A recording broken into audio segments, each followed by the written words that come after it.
बिस्मिल्लाहिर्रहमानिर्रहीम। अस्सलाम वालेकुम वरहमतुल्लाह।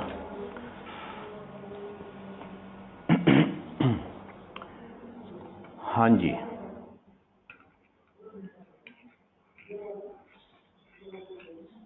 क्वेश्चन नंबर 18 देखना है हमने, और उसके अलावा क्या था, क्वेश्चन नंबर 5 था, वो कर लिया आपने, 5 और 8। ठीक है, 8 में आपको वो डेफर्ड टैक्स कैलकुलेट करके दिखाया था प्रॉफिट एंड लॉस के आइटम्स को यूज करते हुए। एग्जाम्पल पहले हमने डिस्कस किया था, और फिर उसके बाद जो है एक सवाल में तसल्ली भी कर ली। फिर क्वेश्चन नंबर 5 में आपने यही काम करना था।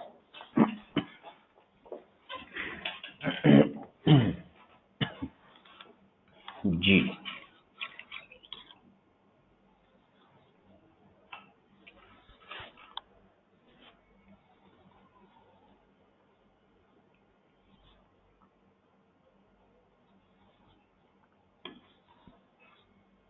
क्वेश्चन नंबर 18 की बात करें फिर सबसे पहले।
हाँ जी, सवाल एक पूछा गया है, मंडे को न्यू टॉपिक होगा। अभी नया टॉपिक शुरू कर देते हैं। अगर ये IS 12 खत्म हो गया, और अगर IS 12 खत्म ना हुआ तो मंडे को भी यही चलाएंगे। ठीक है, राइट। तो इसलिए टॉपिक खत्म होगा तो अगला टॉपिक शुरू कर देंगे, लेकिन आज आखिरी पॉइंट है जो हमने करना है रीवैल्यूएशन का। उसका पॉइंट बताऊंगा, सवाल करेंगे, आप करके आएंगे। कोई मसला ना हुआ तो अगला टॉपिक, नहीं तो जो सवाल दूंगा उनको देख लेंगे। तो इस तरह से होगा। नहीं जनाब, क्वेश्चन नंबर 18 देखते हैं।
हाँ जी, हेलो।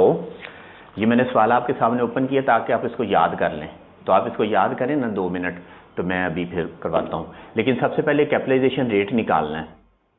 वो कैसे कैलकुलेट करना है? एवरेज बैलेंस यूज करना है और उस पर इंटरेस्ट निकालना है, और इंटरेस्ट निकाल के जो है वो कैपिटलाइजेशन रेट निकाल देना है। आपसे सवाल ये है कि लिमिट को क्यों नहीं यूज करेंगे और क्लोजिंग बैलेंस को क्यों नहीं यूज करेंगे। समझ आ गई बात की? सवाल समझ आया?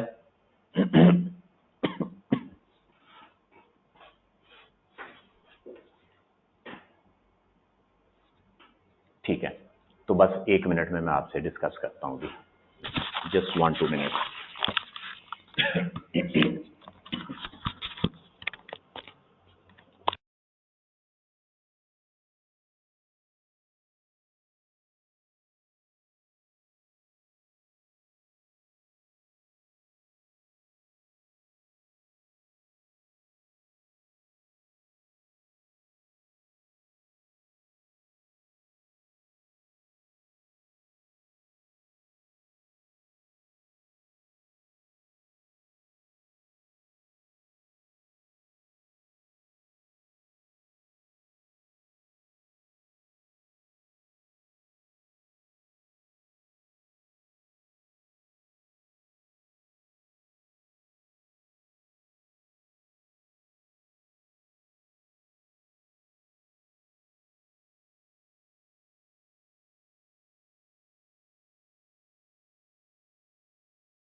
जी सॉरी, थोड़ा सा आपको वेट करना पड़ा, एक ज़रूरी काम था। जी जनाब अली, काम था एक ज़रूरी किसी का, तो मैंने कहा चलो हेल्प कर दूं, तो वही कॉल करनी थी बस। हाँ जी, तो बताएं कि कैपिटलाइजेशन रेट निकाला, इसमें प्रॉब्लम तो नहीं हुई ना?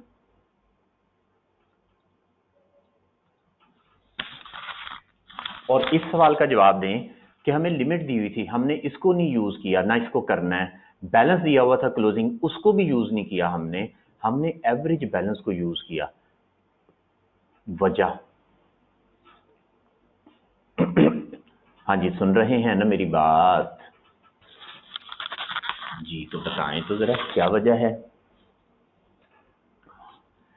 हाँ जी, बिल्कुल सही कहा कि लिमिट जो है, it is the maximum amount that can be availed, that can be taken from the bank. ये तो एक लिमिट है कि 500 मिलियन तक जा सकते हैं, इससे ऊपर जो है वो नहीं जा सकते। ठीक है, अब 500 तो नहीं ना बैलेंस होगा हर वक्त, कभी बैलेंस 400 होगा, कभी 300 होगा, कभी 200 होगा, कभी 100 होगा, कभी बैलेंस जो है वो जीरो भी हो सकता है, आप पैसे ही सारे वापस कर दें। ठीक है, रनिंग फाइनेंस है, कभी 150 होगा, कभी 250 होगा, तो लिमिट नहीं यूज करते कभी भी। फिर उसके बाद अगला सवाल, इसका जवाब वैसे मैंने दे दिया कि क्लोजिंग बैलेंस है 450 और 650, तो हम क्लोजिंग नहीं यूज करेंगे, क्यों? इसका जवाब अभी मैंने दिया है कि ये क्लोजिंग डेट पे है। ठीक है, ये क्लोजिंग डेट पे है। कल कितना था, परसों कितना था, पिछले महीने कितना था, सारा साल तो ये बैलेंस नहीं रहा, ये तो आखिरी दिन है, तो साल के दौरान तो डिफरेंट बैलेंसेस रहे। तो अगर हम क्लोजिंग बैलेंस को पकड़ के इंटरेस्ट निकाल लें तो भी गलत हो जाएगा। तो हमें चाहिए, या तो बताया हो कि हर महीने ये बैलेंस, हम उस मंथ की अमाउंट निकाल लें। हमें सबसे बेहतरीन बात यह है कि हम कहें एवरेज बैलेंस कितना रहा साल के दौरान, एवरेज बैलेंस कितना रहा। तो एवरेज बैलेंस को यूज करते हुए हम जो है इंटरेस्ट निकाल लेंगे। और अगर सवाल में ओपनिंग क्लोजिंग दिया हो तो हम ओपनिंग जमा क्लोजिंग करके डिवाइडेड बाय 2 करके तो एवरेज निकाल के उस पर निकाल देंगे। तो सबसे पहले निकाल दिया कैपिटलाइजेशन रेट, जिसमें हमने ये टोटल लोन हमारा बन जाएगा 700। ठीक है, बोरिंग कॉस्ट आपको पढ़ाई थी इसीलिए यहां भी अप्लाई हो रहा है, आगे जाके भी अप्लाई होगा, IAS 8 में भी आएंगे इसके सवाल। और इंटरेस्ट निकाल लेंगे, जो भी इंटरेस्ट बनेगा उसका टोटल करेंगे, टोटल करके इस पे डिवाइड करेंगे 700 पे, तो हमारे पास इंटरेस्ट रेट आ जाएगा। और बता दें क्या रेट आता है? हाँ जी, बता दें क्या रेट आता है? कैपिटलाइजेशन रेट कितना आया? 13.14%। इसको चेक कर लें और बता दें कि ठीक है ये, तो फिर इससे आगे मैं आपको कैलकुलेशन करवा देता हूं इंटरेस्ट की।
अच्छा जनाब, अब आप देखें यहाँ पे हमें बताया हुआ है कि ये जो है वो अमाउंट्स यूज की हैं।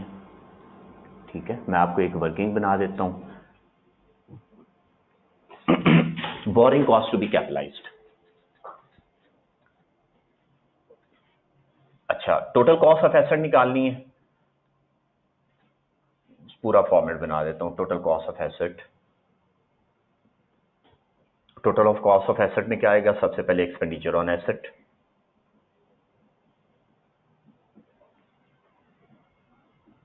एसेट पे एक्सपेंडिचर, ये सारा खर्चा किया हमने। ठीक है, काम स्टार्ट कब हुआ, खत्म कब हुआ, बता दें मुझे। काम शुरू कब हुआ, खत्म कब हुआ?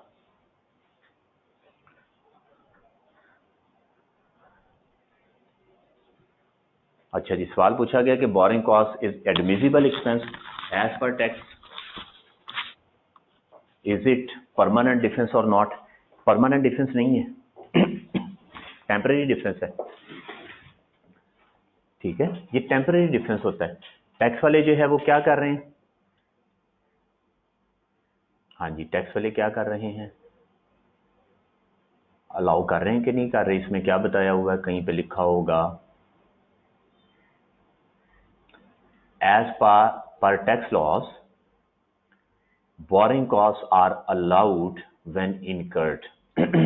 ठीक है, मतलब ये है कि जब बोरिंग कॉस्ट हुई तो टैक्स वालों ने सारे का सारा एक्सपेंस बना दिया। टैक्स में वो क्या बन गया? एक्सपेंस बन गया। जब इनकर हुआ उन्होंने अलाउ कर दिया, उन्होंने कहा ये सारा एक्सपेंस है। अकाउंटिंग में हमने क्या किया? अकाउंटिंग में हमने किया कैपिटलाइज।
हाँ जी, तो ये बताया हुआ है। तो अकाउंटिंग में हमने क्या किया? अकाउंटिंग में हमने बोरिंग कॉस्ट को कैपिटलाइज कर दिया। बोरिंग कॉस्ट को कैपिटलाइज कर दिया। कैपिटलाइज करने का मतलब है हमने उसको एसेट बना दिया। लेकिन फिर हम क्या कर रहे हैं? उस एसेट पे डेप्रिसिएशन लगा रहे हैं। तो डेप्रिसिएशन क्या है? एक्सपेंस है। तो हम भी बोरिंग कॉस्ट को एक्सपेंस चार्ज कर रहे हैं, लेकिन हम उसे over the years expense charge कर रहे हैं। ठीक हो गया? हम जो है उसे ओवर द ईयर्स, आज हमने कैपिटलाइज कर दिया, अगले सालों में एसेट डेप्रिसिएट होगा तो बोरिंग कॉस्ट एसेट का पार्ट है, तो बोरिंग कॉस्ट जो है वो प्रॉफिट एंड लॉस में जा रही है। कैसे जा रही है? डेप्रिसिएशन के थ्रू जा रही है। ठीक हो गया? समझ आ गया? तो दोनों में हम अल्टीमेटली तो खर्चा चार्ज कर रहे हैं। हाँ बिल्कुल, बोरिंग कॉस्ट के केस में टैक्स में जो है वो सारी अमाउंट एकदम अलाउड है इंटरेस्ट एक्सपेंस में, जबकि अकाउंटिंग में हम उसको एसेट का पार्ट बना के फिर ईयर बाय ईयर जब डेप्रिसिएशन लगा रहे हैं तो जाहिर है एसेट में बोरिंग कॉस्ट डाली, एसेट की अमाउंट बढ़ गई तो डेप्रिसिएशन भी बढ़ गई। तो बेसिकली इंटरेस्ट अब भी जाना तो प्रॉफिट एंड लॉस में है, लेकिन एसेट का पार्ट बन गया और डेप्रिसिएशन के थ्रू प्रॉफिट एंड लॉस में जा रहा है। डेप्रिसिएशन यही तो होती है कि हम एक एसेट लिख लेते हैं और फिर उस एसेट को over the years right of करते हैं। Depreciation is basically right. हाँ जी, तो ये टेम्परेरी डिफरेंस है, राइट। ले जनाब,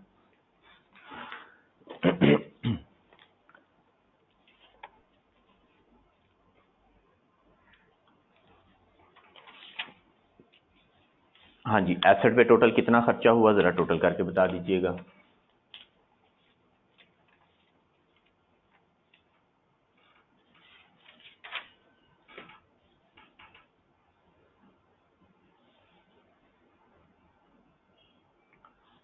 $1800 ले जनाब, ये हो गया 1800। ये सारे वो जो ब्रैकेट में दिए हुए थे इन सब का टोटल किया आपने ऊपर।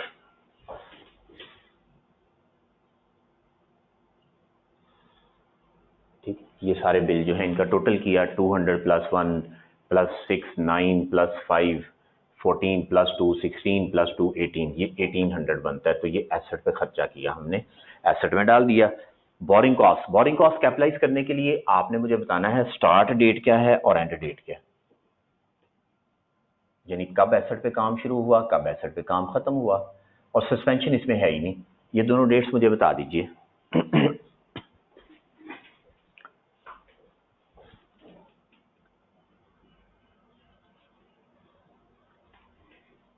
फर्स्ट अगस्त पे काम शुरू हुआ और 1 अप्रैल को काम खत्म हो गया।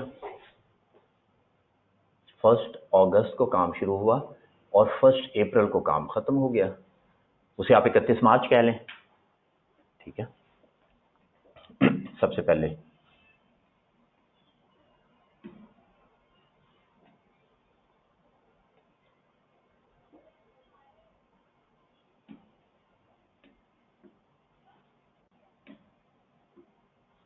नहीं जी,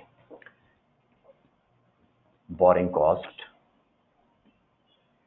कैपिटलाइज्ड, बोरिंग कॉस्ट जो हमने कैपिटलाइज करनी है,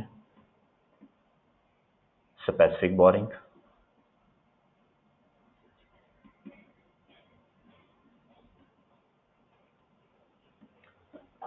स्पेसिफिक बोरिंग के केस में क्या करते हैं, स्पेसिफिक बोरिंग के केस में दो चीजें होती हैं। एक होता है interest on total boring, total loan, ठीक है, और दूसरा होता है इन्वेस्टमेंट इनकम माइनस करते हैं, ये कर देंगे। उसके बाद फिर आती है जनरल बोरिंग, और जनरल बोरिंग पे हम कैलकुलेट करते हैं इंटरेस्ट किस पे, इंटरेस्ट ऑन लोन यूज्ड, ठीक है। बल्कि इसको मैं थोड़ा सा और बेहतर कर देता हूं, ऑन अमाउंट यूज्ड, कितनी अमाउंट हमने जो है वो यूज की क्वालिफाइंग एसेट पे, उस पे इंटरेस्ट निकालते हैं।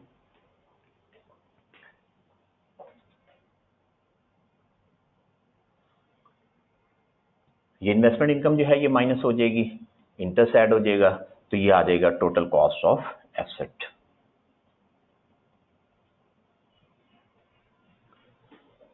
वर्किंग बना लेते हैं, इन्वेस्टमेंट इनकम के लिए W1 और अमाउंट यूज के लिए भी W1। एक वर्किंग अभी बनाए देता हूं, लेकिन जो लोन हमने लिया स्पेसिफिक वो बता दें कितना है। स्पेसिफिक लोन लिया हमने 1200 मिलियन का, रेट है 12%, और 1 अगस्त को हमने लोन ले लिया हुआ है, राइट।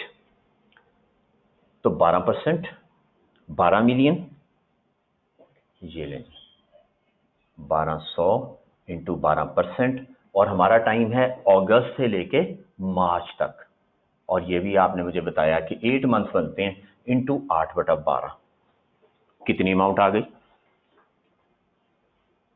हाँ जी, अमाउंट बता दीजिए।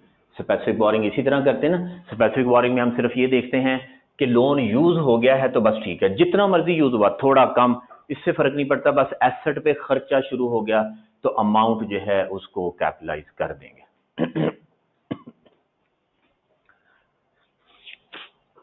अब अगली कैलकुलेशन करते हैं। W1 1 अगस्त को 1/8/2017, हाँ जी 16, 1/8/16 को हमने लोन ले लिया, लोन टेकन 1200। फिर 1 अगस्त को ही हमने यूज कर लिया, कितनी अमाउंट यूज की, हाँ जी 1 अगस्त को कितनी अमाउंट यूज कर ली हमने, ये दो अमाउंट्स यूज की, 200 और 100, दोनों 1 अगस्त को यूज किए हैं। 300 हो गया, माइनस कर दें, कितना सरप्लस आ गया, 900, राइट। अगली अमाउंट फिर हमने यूज किया 1 सितंबर को 600, 1 सितंबर यूज्ड 600 यूज कर लिया। फिर हमारे पास अभी भी पैसे बच गए, सरप्लस कितना बच गया है, 300 बच गया। उसके बाद नेक्स्ट हमने यूज किया फर्स्ट बिल 1 जनवरी 2017 को, तो 1 जनवरी 2017 फिर हमने पैसे यूज कर लिए, और कितनी अमाउंट यूज कर ली हमने, 500 500 यूज किया हमने।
हमारे पास सरप्लस पड़ा था वो खत्म हो गया, नेगेटिव 200 आ गया। नेगेटिव 200 का मतलब क्या है कि हम जनरल बोरिंग यूज कर रहे हैं, जनरल बोरिंग यूज होना शुरू हो गई।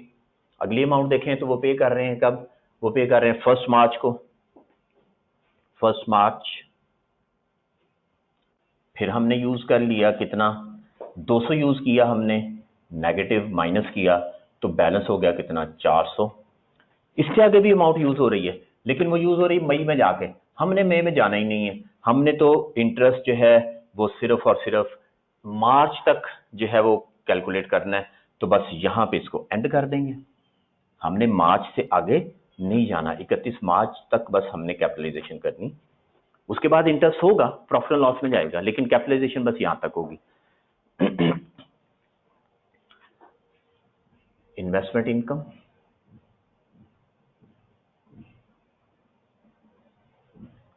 और फिर इंटरेस्ट ऑन जनरल बोरिंग, दो कॉलम मैंने बना दिए अलग अलग से। सबसे पहले इन्वेस्टमेंट इनकम की बात करते हैं। एक ये सरप्लस पड़ा हुआ है, एक ये पड़ा हुआ है। ये सरप्लस कितने अरसे के लिए है, सिर्फ अगस्त के मंथ के लिए।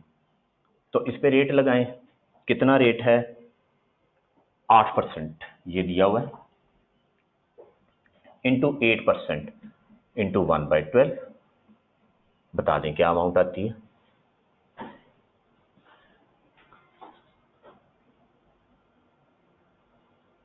300, 900 पे 8% लगाएं, 300 तो नहीं बनेगा, 6 आ गई अमाउंट।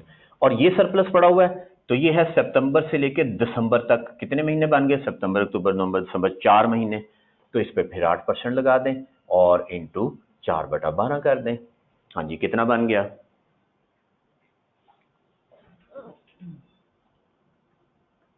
8। लो जनाब, ये हो गया 8, टोटल बन गया 14। अब जो है वो बोरिंग शुरू हो गई है, जनरल बोरिंग। इसका रेट अभी आपने निकाल के मुझे बताया था, कितना था, 13.14%। इस पे लगाएंगे 13.14%, ये बोरिंग है, इनटू कितने महीने, ये है जनवरी और फरवरी, 2 महीने। आगे मार्च में चेंज हो रहा है, तो 2/12 कर दें।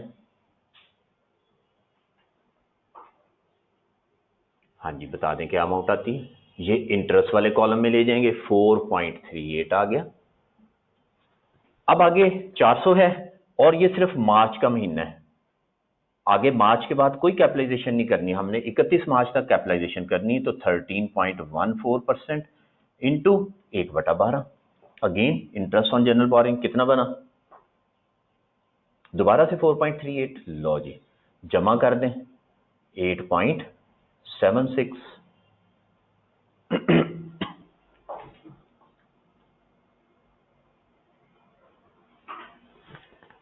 दो अमाउंट्स आ गई, एक 14 आ गया, एक 8.76 आ गया। ये लें जी, ऊपर चलते हैं, यहां पे जाके लिख दिया 14 और इधर लिख दिया 8.76। ठीक है, टोटल कर लें, ग्रैंड टोटल आ जाएगा आपके पास एसेट का। बोरिंग कॉस्ट का टोटल करना चाहिए एक अदद, तो वो भी किया जा सकता है। अगर बोरिंग कॉस्ट का टोटल करना हो तो इसका टोटल बता दें जरा क्या आता है। हाँ जी, कितना बनता है, वो ये ना जरा उसके साथ आंसर भी टैली होता नजर आ जाएगा, 90.76।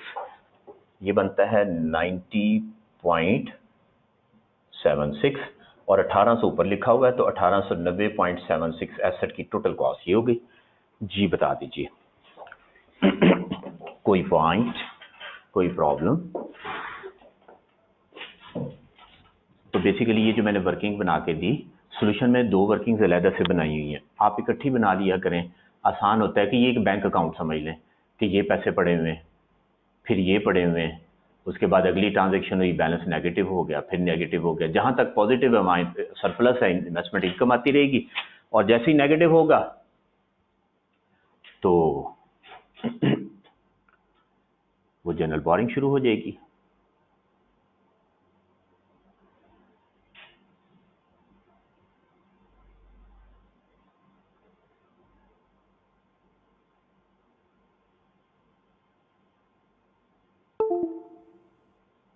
हाँ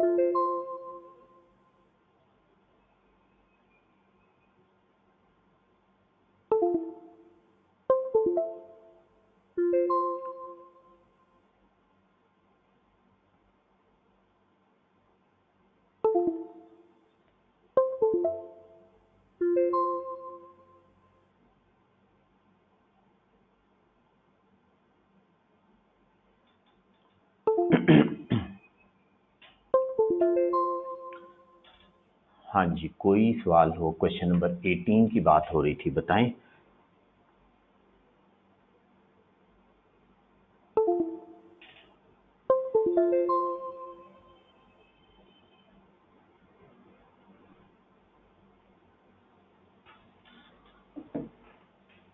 हाँ जी, अगर ये हो गया तो फिर हम रीवैल्यूएशन की बात करते हैं।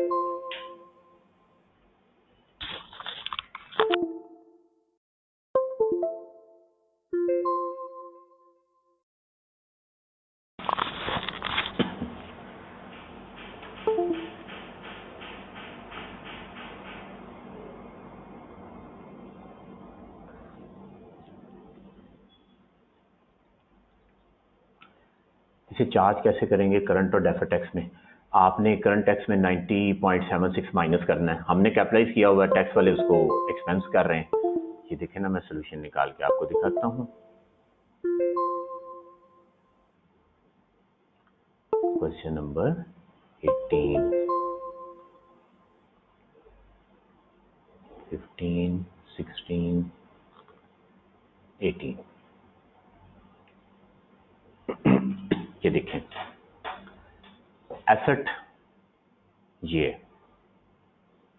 ठीक है, और एसेट जो है उसमें सबसे पहले तो ये आया ना 1890.76, फिर उस पर डेप्रिसिएशन लगाई 3 महीने, 1 अप्रैल को रेडी हो गया था, ये कैरिंग अमाउंट आ गई, राइट। ये अकाउंटिंग में एसेट में चली जाएगी। ये हमने बोरिंग कॉस्ट लगाई 90.76, इसकी कैलकुलेशन सारी मैंने करवा दी आपको, ठीक है। करंट टैक्स, करंट टैक्स में हमने अकाउंटिंग में उसे जो है वो एसेट बनाया है, टैक्स में उसे जो है वो एक्सपेंस बनाना है, ये एक्सपेंस बना दिया, ठीक हो गया। बाकी जो इंटरेस्ट है 3 महीने का, हमने अकाउंटिंग में भी एक्सपेंस लिखा हुआ है और टैक्स वालों ने भी एक्सपेंस लिखा हुआ है, उसकी जरूरत ही नहीं हमें। बस ये इंटरेस्ट था जो कि 8 महीने का था, जो हमने कैपिटलाइज किया, टैक्स वाले इसको एक्सपेंस लिख रहे हैं, तो हमने एडमिसिबल एक्सपेंस के तौर पे इसको करंट टैक्स में माइनस कर दिया। ये बात ठीक हो गई। ऐसे क्वेश्चंस आते हैं पेपर में, सवाल पूछा गया, ये मेरा ख्याल है पेपर का ही सवाल है, पेपर का सवाल नहीं है ये, बताएं। इसके साथ कोई अटेम्प्ट नहीं लिखी हुई। क्वेश्चन नंबर 18 अटेम्प्ट लिखी हुई है, ऑटम 2017, पेपर का सवाल है जनाब अली। ये आते हैं क्या, पेपर में आया हुआ सवाल।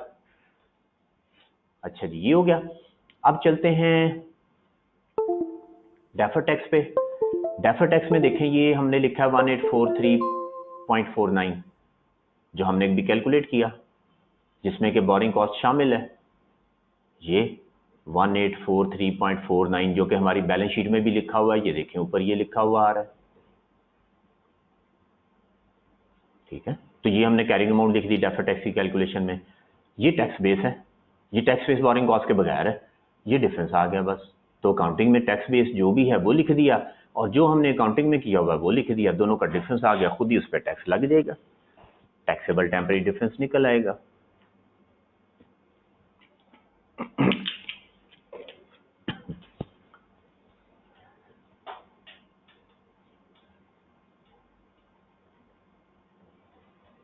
टैक्स बेस कैसे आई? तो अगर सारा सवाल ही मैंने कराना है तो फिर आपने क्या किया? हाँ जी बताएं, कौन बताएगा टैक्स बेस कैसे आई? बोलें। ये टैक्स बेस जो लिखी हुई है 1440, ये कैसे आई?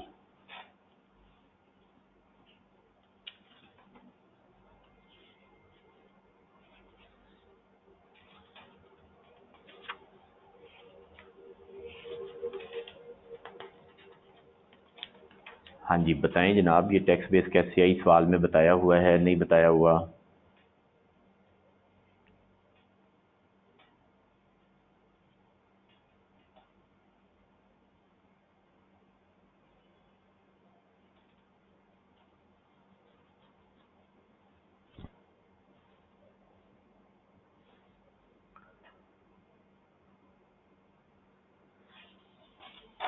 बोरिंग कॉस्ट निकाल कर ये फिगर बनती है। बोरिंग कॉस्ट के बगैर जो है वो एसेट कितने का है, जरा देख लेते हैं।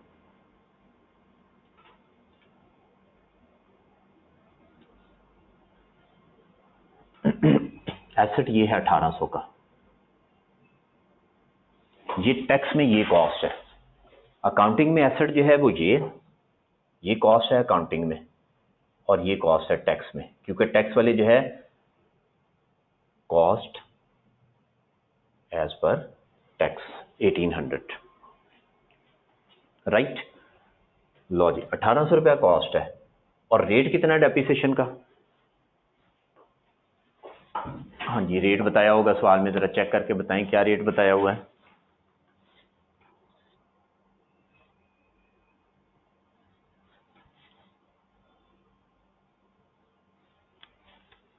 %20 रेट है, तो इस पर 20% डेप्रिसिएशन लगा लें। और सबसे पहली बात यह है कि क्या टाइम बेसिस है, ये फुल ईयर, टैक्स में अक्सर फुल ईयर चलता है। सवाल में चेक करें, बताया हुआ है full year tax depreciation is allowed in the year of addition, तो 20% इस पर डेप्रिसिएशन लगा दें। 18 दूना 36, 360, तो क्या बुक वैल्यू बनी? Book value as per tax 1440 आ जाता है। 14, 3, 17, 60, 40, 100, 1800 पूरा हो गया। ठीक है, तो ये इस तरह से टैक्स बेस कैलकुलेट कर दी।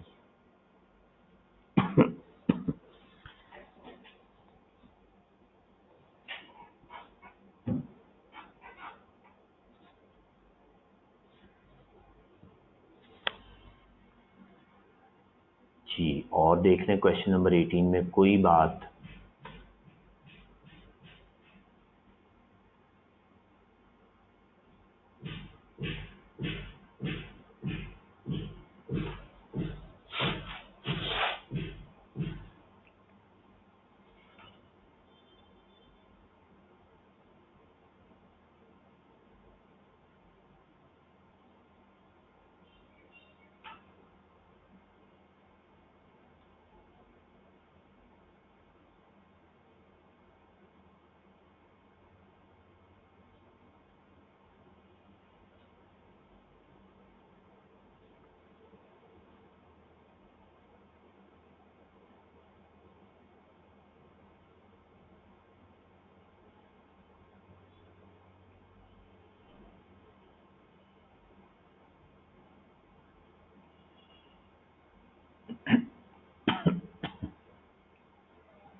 हाँ जी, रीवैल्यूएशन की बात करने लगा हूं अब मैं।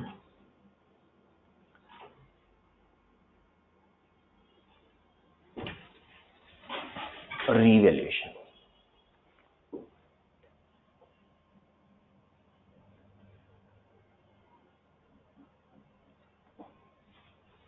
सबसे पहली बात, टैक्स वाले रीवैल्यूएशन को कंसिडर नहीं करते। वो एसेट को कॉस्ट पे ही लेते हैं, रीवैल्यूएशन को कंसिडर नहीं करते। हम एसेट को रीवैल्यू कर देते हैं। फर्क क्या पड़ेगा? क्या ये टेम्परेरी डिफरेंस होगा या परमानेंट होगा? सबसे पहला सवाल ये सोच के बताएं। हमने एसेट को रीवैल्यू कर दिया, टैक्स वाले कहते हैं हम तो कॉस्ट ही लिखेंगे, कॉस्ट पे ही डेप्रिसिएशन अलाउ करेंगे। हम अकाउंटिंग में एसेट को जो है वो रीवैल्यू कर लेते हैं, और फिर जब एसेट को रीवैल्यू किया तो डेप्रिसिएशन इसके मुताबिक लगाते हैं। तो ये परमानेंट डिफरेंस नहीं है जनाब। वो किस तरह? वो ऐसे ही जैसे अभी बोरिंग कॉस्ट का सवाल किया, हमने बोरिंग कॉस्ट में जो है बोरिंग कॉस्ट को ऐड कर दिया, बढ़ा दिया एसेट को, डेप्रिसिएशन लगानी शुरू कर दी। एंड पे जाके एसेट हमारा भी नील हो जाना है और टैक्स के मुताबिक भी नील हो जाना है, तो फर्क तो खत्म हो जाएगा जो भी होगा, चाहे एसेट को कट लिखा चाहे वध लिखा। इसी तरह रीवैल्यूएशन, हमने एसेट को बढ़ा दिया अपवर्ड या डाउनवर्ड कर दिया, दोनों केसेस में जब एसेट की लाइफ खत्म होनी है तो बुक वैल्यू हमारी किताबों में भी जीरो होगी और टैक्स वालों की किताबों में भी जीरो आ जाएगी। तो एंड पे जाके जो भी फर्क होंगे वो सारे खत्म हो जाएंगे। और आईएएस ने खुद से बाकायदा एक पैराग्राफ दे दिया, बल्कि 2 पैराग्राफ दे दिए। IAS ने कहा अगर रिवैल्यूएशन करते हैं तो वो डेफर्ड टैक्स को जो है वो उसका रिजल्ट जो है वो डेफर्ड टैक्स आता है। कम ज्यादा नहीं होगी तो कोई बात नहीं, मसला क्या है कि एसेट जीरो होगा या नहीं होगा। हमारी किताबों में भी जीरो हो जाएगा एंड पे, उनकी किताबों में भी जीरो हो जाएगा, ठीक है। तो फर्क तो एंड पे कुछ भी ना आया, कैरिंग अमाउंट हमारी भी जीरो निकल आई, उनकी भी जीरो निकल आई, ईएस वाइज ही फर्क हुआ ना। चले अगर अपवर्ड रिवैल्यूएशन हो, if asset is upward revalued, यानी कि आप इस तरह कह लें कि carrying amount of asset is more than tax base of asset,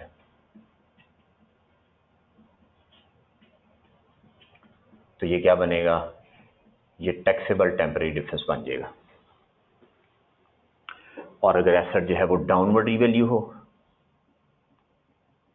और इतना डाउनवर्ड रिवैल्यू हो जाए कि कैरिंग अमाउंट ऑफ एसेट जो है वो लेस देन टैक्स बेस हो जाए,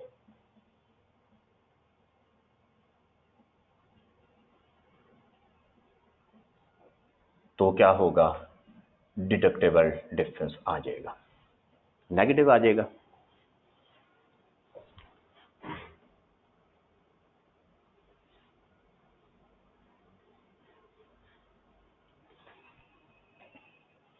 सही हो गया पहली बात। दूसरी बात, एक बात और लिख लेते हैं, if asset is upward revalued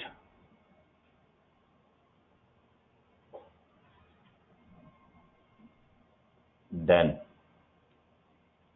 deferred tax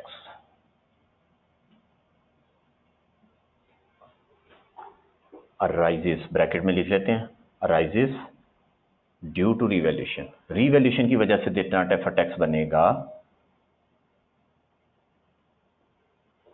is charge to revaluation surplus, वो हम रिवैल्यूएशन सरप्लस को चार्ज कर देते हैं। पता नहीं क्या अजीब अजीब बातें हम लिख रहे हैं, आप इसको लिख लें, अभी एग्जांपल करवाता हूं फिर समझ आ जाएगा।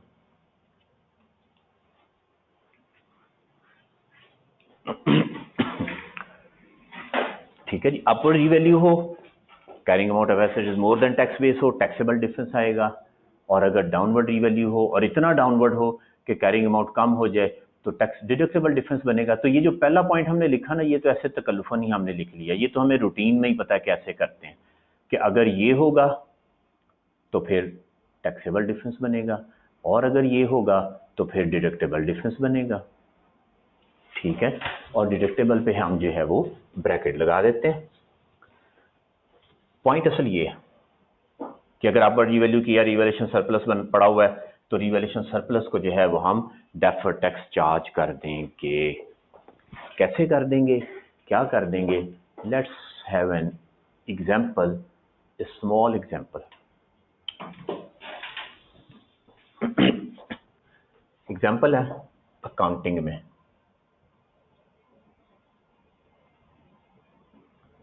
कॉस्ट है 600 रुपया, पहला साल कर लेते हैं, फर्स्ट ईयर है, आसानी हो जाएगी जरा।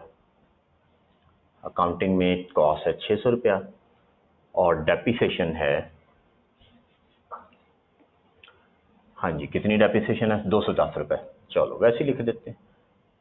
बुक वैल्यू आ रही है, कैरिंग अमाउंट आ रही है 390, शायद इतना ही बनेगा ना, 3 2 5 10, ठीक है जी 390 ये बुक वैल्यू आ रही है।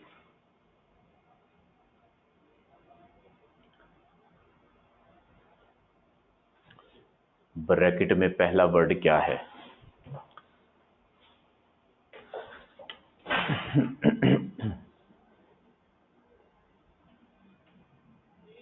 arises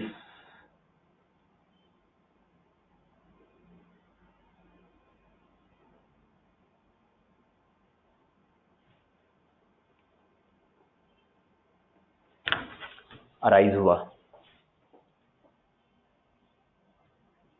या अरोज कर लें, अरोज। अब ये और ज़्यादा ख़राब हो गया पहले से, बार बार मिटाने से नहीं होगा, अपनी राइटिंग ठीक करनी पड़ेगी। हाँ जी, अरोज, कुछ ठीक हो गया। जो रिवैल्यूएशन की वजह से अराइज हुआ।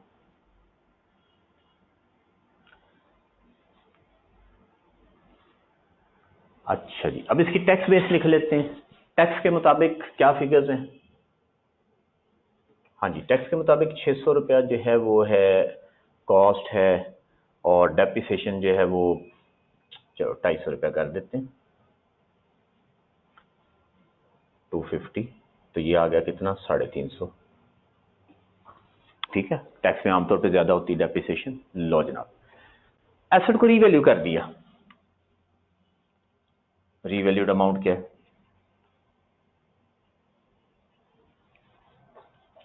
500, 550। चलो, सरप्लस कितना आया? अपवर्ड गया ना एसेट, रिवैल्यूएशन सरप्लस आ गया कितना, 160 का। राइट।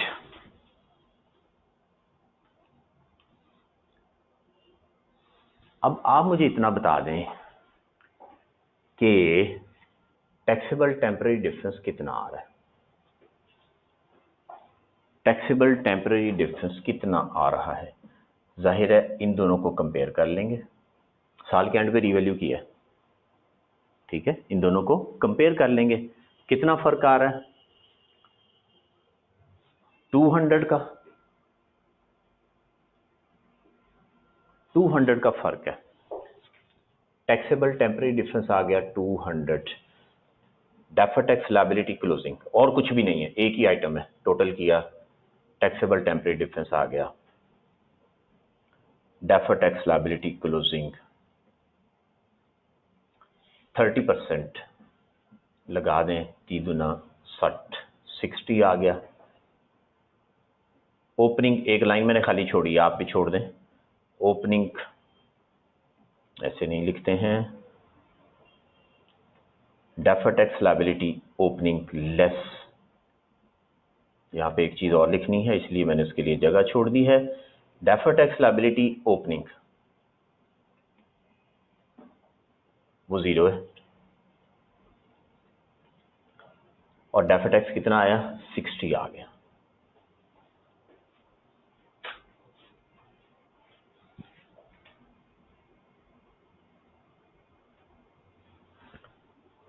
एंट्रीज क्या करेंगे?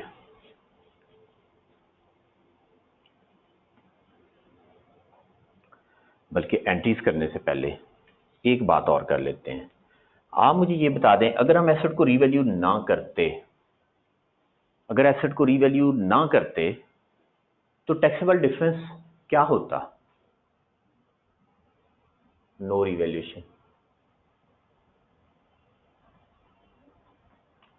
अगर हम रिवैल्यूएशन ना करते तो फिर हम इन दोनों को कंपेयर करते, फिर हम इन दोनों को कंपेयर करते, और इनका फर्क है 40 का, 40 हमारे पास आ जाता, फिर हम उस पर रेट लगाते 30%, तो 4 ये 12 रुपए सिर्फ टैक्स आता, ओपनिंग नील था तो डेफर्ड टैक्स आना था 12 रुपए। राइट हो गई बात?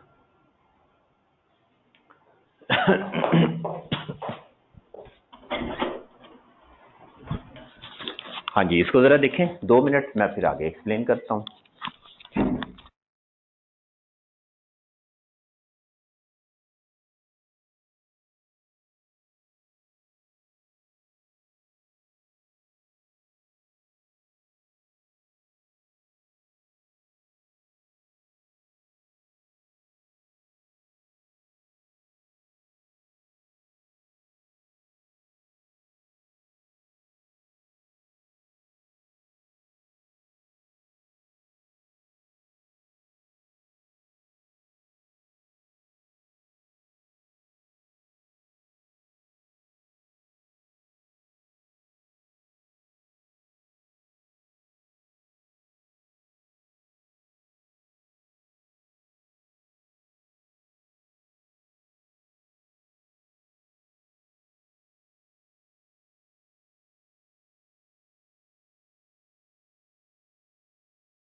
लीजिए अब एंटीज देखें। अच्छा, एंटीज देखने से पहले 12 बनता था, 48 किस वजह से आया एक्स्ट्रा? टैक्स आ गया ना 60, बनता तो था 12, तो 48 एक्स्ट्रा आ गया, किस वजह से आया? रीवैल्यूएशन की वजह से आया। ठीक है, वो हम इसके ऊपर रेट डायरेक्ट अप्लाई करके कैलकुलेट कर सकते हैं, ड्यू टू रीवैल्यूएशन 160 इंटू 30%, 48।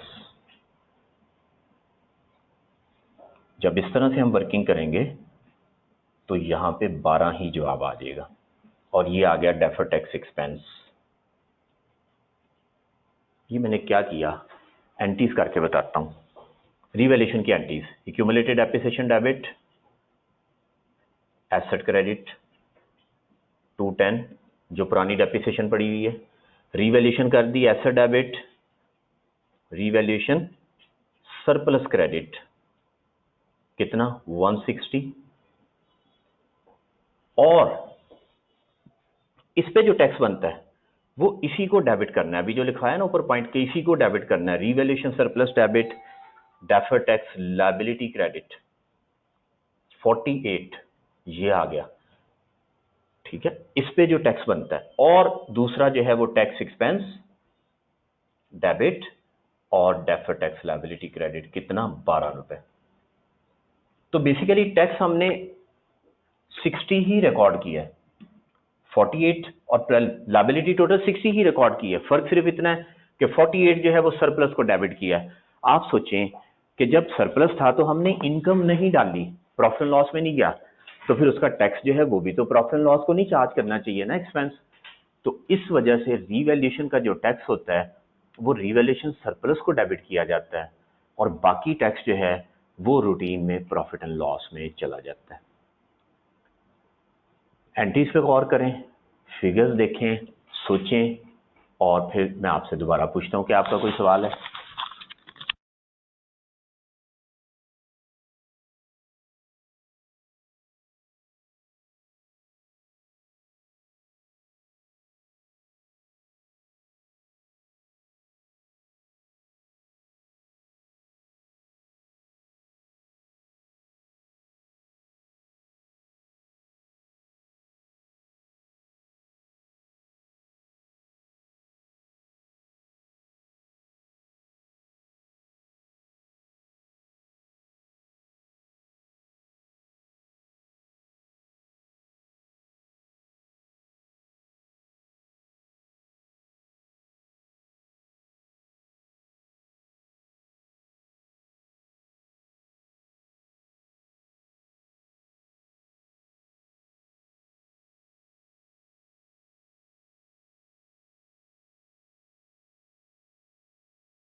हाँ जी जनाब पूछें, फरमाइए कौन सी लाइन?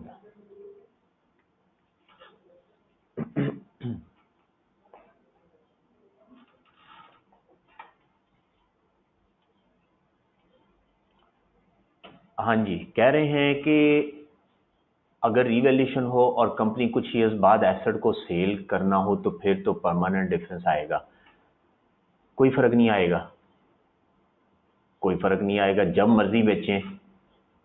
ठीक है, टैक्स वालों ने अपने हिसाब से गेन निकालना है, जो फिगर्स उनके पास आ रही हैं, हमने अपने हिसाब से फर्क निकालना है। ठीक है, हमने अपने हिसाब से फर्क निकालना है। हमने क्या करना है, टैक्सेबल प्रॉफिट निकालते हुए जो अकाउंटिंग में गेन है उसको माइनस कर देना, जो टैक्स वालों का गेन है वो ऐड कर देना। ठीक है, अल्टीमेटली कोई फर्क नहीं बनेगा। वो तो जो टैक्स गेन में या अकाउंटिंग गेन में फर्क होता है वो तो जब हम रिवैल्यूएशन नहीं भी करते तब भी होता है, लेकिन वो किस वजह से होता है? क्योंकि हम फिगर्स कुछ और यूज कर रहे हैं, वो कुछ और यूज कर रहे हैं, इसलिए वो फर्क होगा, लेकिन ओवरऑल जो है वो फर्क नहीं होगा। क्योंकि हमने डेप्रिसिएशन ज्यादा लगाई तो हमने अकाउंटिंग में थोड़ा गेन लिख दिया, उन्होंने डेप्रिसिएशन कम लगाई तो उन्होंने ज्यादा गेन लिख दिया, और अगर हमने डेप्रिसिएशन थोड़ी लगाई तो हमने गेन ज्यादा लिख दिया, उन्होंने डेप्रिसिएशन ज्यादा लगाई तो वो गेन थोड़ा लिख लेंगे, अल्टीमेटली कोई फर्क नहीं होएगा। क्वेश्चन नंबर 2 पे आते हैं।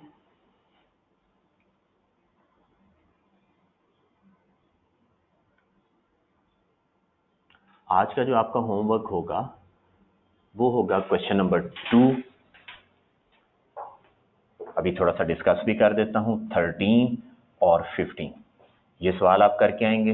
प्रॉब्लम्स होंगी, मंडे का दिन फिर लगाएंगे, और अगर कोई मसला ना हुआ तो मंडे को नया टॉपिक शुरू हो सकता है।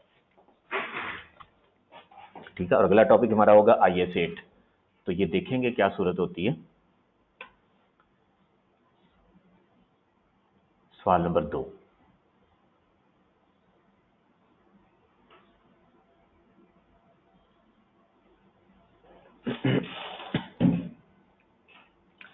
ये है क्वेश्चन नंबर 2।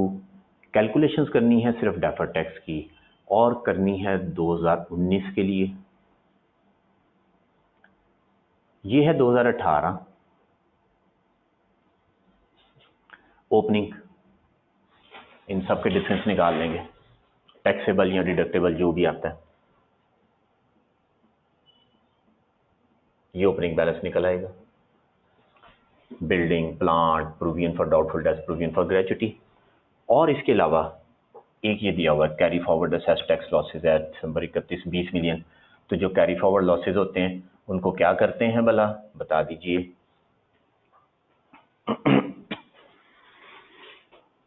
क्वेश्चन नंबर 213 नहीं है, क्वेश्चन नंबर 2 है, 13 है और 15 है। ठीक है, क्वेश्चन नंबर 2, 13 और 15। तो सवाल नंबर 2 तो अभी करा रहा हूं ना। हाँ जी, कैरी फॉरवर्ड लॉसेज जो होते हैं वो सीधे हम डिडक्टेबल डिफरेंस जाके लिख देते हैं, बाकी 4 फिगर्स ऊपर से आ जाएंगी।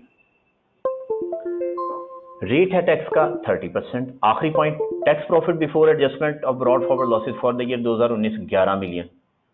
आप मुझे ये बता दें 2011 का टैक्सेबल प्रॉफिट निकलेगा फाइनली या टैक्सेबल लॉस निकलेगा? 2011 का 11 आ गया और 20 लॉस ब्रॉड फॉरवर्ड आ गया। जब इसको नेट किया तो 9 कैरी फॉरवर्ड आ जाएगा, लॉस कैरी फॉरवर्ड। तो 2019 की कैलकुलेशन में 9 आएगा जो कि डिडक्टेबल डिफरेंस में जाएगा। पुरानी बात हो रही सारी, कोई नई बात अभी तक नहीं की। Provision for gratuity, provision for doubtful debts का बैलेंस दे दिया क्लोजिंग, टैक्स बेस नील होगी। Building was purchase on January 1 2017, it's useful life was estimated at 20 years, it was revalued on January 1 2019 to 216 million. हमने 180 को 216 million पे क्या किया, revalue कर दिया, तो रीवैल्यूएशन सरप्लस आ गया, कितना कितना आ गया 36। इस पे डेफर्ड टैक्स कितना बनेगा 30%, 10.8। ठीक है, 36 से 108, 10.8 बन गया। सवाल खत्म हो गया, बस कुछ भी नहीं है और। हाँ, यहाँ पे थोड़ी सी करेक्शन करनी है, अब ये करेक्शन मैं करने लगा हूँ।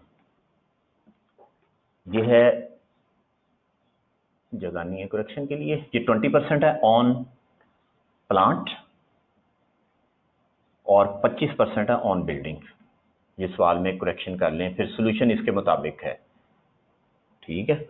बिल्डिंग पे 20% है रिड्यूसिंग बैलेंस टैक्स वालों के मुताबिक, और प्लांट पे 20% है, बिल्डिंग पे 25% है।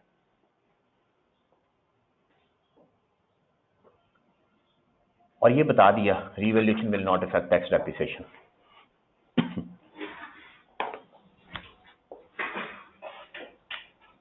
सवाल आप करेंगे, मुश्किल नहीं होगा, ठीक है। अच्छा, कह रहे हैं जी कैरी फॉरवर्ड को 5 साल गुजर गए होंगे तो फिर भी लेस होगा। पहली बात है, हमें ये सोचना ही नहीं है, ये काउंटिंग का मसला थोड़ी है। जब वो दे रहा है कैरी फॉरवर्ड लॉस है तो इसका मतलब है सोच के ही दे रहा है, टाइम है तो लिख रहा है ना, ठीक है। और अगर वो कहेगा 5 साल हो चुके हैं तो फिर हम एक नोट दे देंगे कि चूंकि टैक्स में 5 साल होते हैं तो इसलिए इसको बस कर दिया, वरना ये नोट ना भी दें आप, जो है ये उसको करना नहीं चाहिए, ऐसे सिंपल सी बात ये, ठीक है। अकाउंटिंग के सवाल में वो कह दे टैक्स डेप्रिसिएशन जो है वो 3rd शेड्यूल के मुताबिक लगाएं, बिल्कुल गलत है, ऐसा नहीं होना चाहिए। अकाउंटिंग में वो सारा कुछ बताए, अकाउंटिंग का पेपर देने के लिए टैक्स थोड़ी पढ़ना जरूरी है। ये देखें जनाब, ये ओपनिंग आ गया 6, ये क्लोजिंग आ गया 24, ठीक हो गया।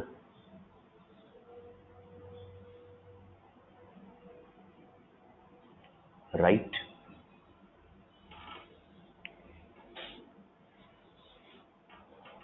चेक कीजिए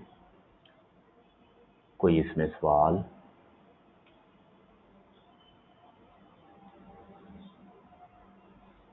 करेक्शन बता दें, करेक्शन थी 25% on building and 20% on plant and machinery.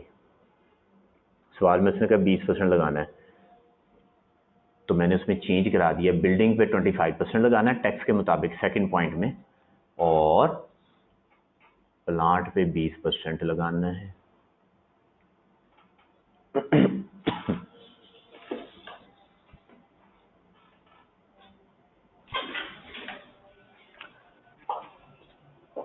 हाँ जी, आगे बात करूं, एक बात करनी है बस आखिरी।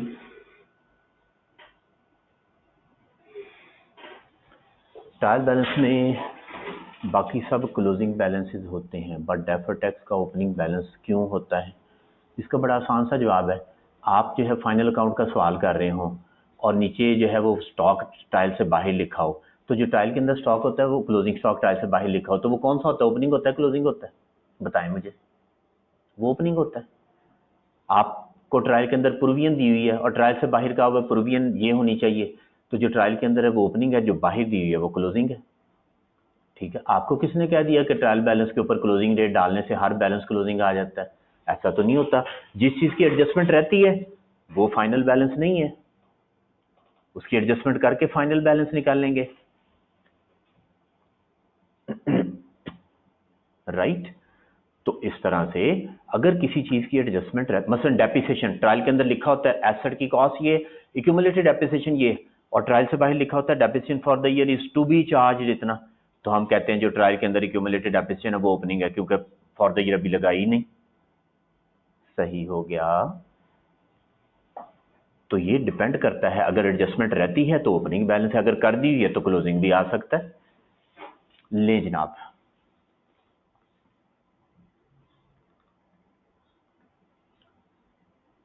अगर सरप्लस है तो करंट में कोई इफेक्ट नहीं होगा, चाहे रिवैल्यूएशन सरप्लस हो चाहे रिवैल्यूएशन लॉस हो।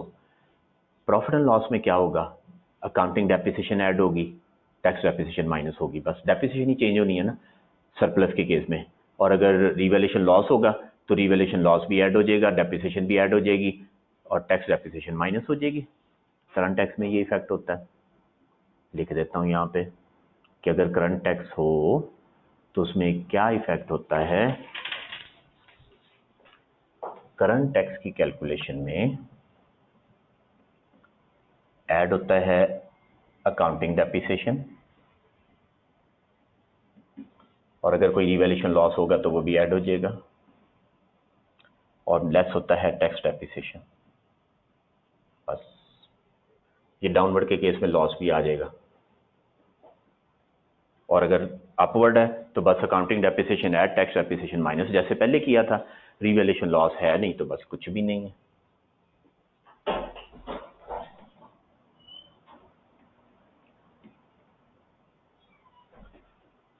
राइट जनाब, ले जनाब, अब सवाल कीजिएगा, आगे मजीद डिस्कशन नहीं हो सकती फिलहाल क्योंकि टाइम ख़त्म हो गया और अगली क्लास का टाइम शुरू हो गया। आप ये सवाल कीजिएगा, आपके छोटे छोटे पॉइंट्स होंगे, उनको फिर अगली क्लास में इंशाल्लाह डिस्कस करेंगे, और अगर ज़रूरत हुई तो मैं सवाल पूरा करवा भी दूंगा, कोई परेशानी की बात नहीं है।